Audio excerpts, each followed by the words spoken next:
ওকে, আপনি এবার যেতে পারেন। স্যার, হ্যাঁ অভিজিৎ, বলো কি পেয়েছো দেখি। এর কাছ থেকে একটা আইডি কার্ড পেয়েছি, দেখেন। দেখি, এর নাম হচ্ছে নাহিদ, আর বাড়ি হচ্ছে পচিনক গ্রামে। কোথায় যে হারিয়ে গেলি আমার কলিজার টুকরা নাহিদ, তোকে এখন আমি কোথায় গিয়ে খুঁজবো? এ মায়ের কথা কি তোর একটু মনে পড়ে না? ফিরে আয় বাবা, ফিরে আয়। নাহিদের আম্মু বাড়িতে কি আছেন?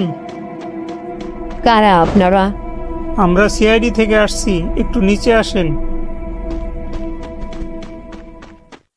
স্যার, আমার ছেলেরে কি আপনারা খুঁজে পেয়েছেন? হ্যাঁ পেয়েছি, কিন্তু কিভাবে যে বলবো। কিন্তু মানে আমার ছেলের আবার কিছু হয় নাই তো? আপনার ছেলে আর এই দুনিয়াতে নেই। কেউ একজন আপনার ছেলেকে নৃশংসভাবে হত্যা করেছে। না, এটা হতে পারে না। আমার কলিজার টুকরা নাহিদ মরতে পারে না। স্যার, কই কই আমার ছেলে? আপনার ছেলেকে পোস্টমর্টমের জন্য ফরেনসিক ল্যাবে পাঠানো হয়েছে। আপনার ছেলের হত্যাকারীকে ধরার জন্য আমাদের সাহায্য করুন। হ্যাঁ স্যার, বলুন কি জানতে চান? নাহিদ কই থেকে আর কবে থেকে নিখোঁজ হয়েছে? স্যার, 16 তারিখে স্কুলে গিয়েছিল, কিন্তু স্কুল থেকে আর বাড়িতে ফিরে নাই। আমি ওই দিনই পুলিশ কমপ্লেন করেছিলাম। নাহিদ কোন স্কুলে পড়াশোনা করতো? আপনাদের গ্রামের এই স্কুলটায়? হ্যাঁ স্যার।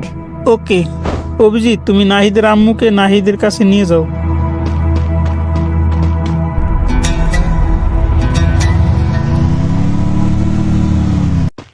আমার সাথে আসুন।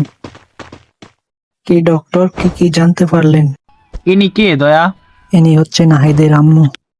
ম্যাম, এদিকে আসেন, দেখেন, হাত দিয়েন না। স্যার, এর তো মাথা নাই, চিনব কি হবে? এটাই আমার ছেলে নাহিদ। এর কাছ থেকে আমরা একটা আইডি কার্ড পেয়েছি, ওখানে ওর নাম আর ঠিকানা লেখা ছিল। ডক্টর, আইডি কার্ডের সাথে তো ওর ফিঙ্গারপ্রিন্ট আছে, ওই ফিঙ্গারপ্রিন্টের সাথে লাশের ফিঙ্গারপ্রিন্টে ম্যাচ করেছেন? হ্যাঁ, ম্যাচ করেছি, ম্যাচিং হয়েছে। আর নাহিদের শরীরে অনেক আঘাতের চিহ্ন পেয়েছি। আরো জানা গেছে ওর মৃত্যুর পরে ওর গলাটা কাটা হয়েছে। ম্যাম, আপনার কি কারো ওপর সন্দেহ হয় যে আপনার ছেলেকে হত্যা করতে পারে? না স্যার, ও তো ছোট্ট মানুষ, ওর সত্য থাকবে কি করে? আপনার স্বামী কোথায়? আপনার স্বামীকে তো দেখতে পেলাম না।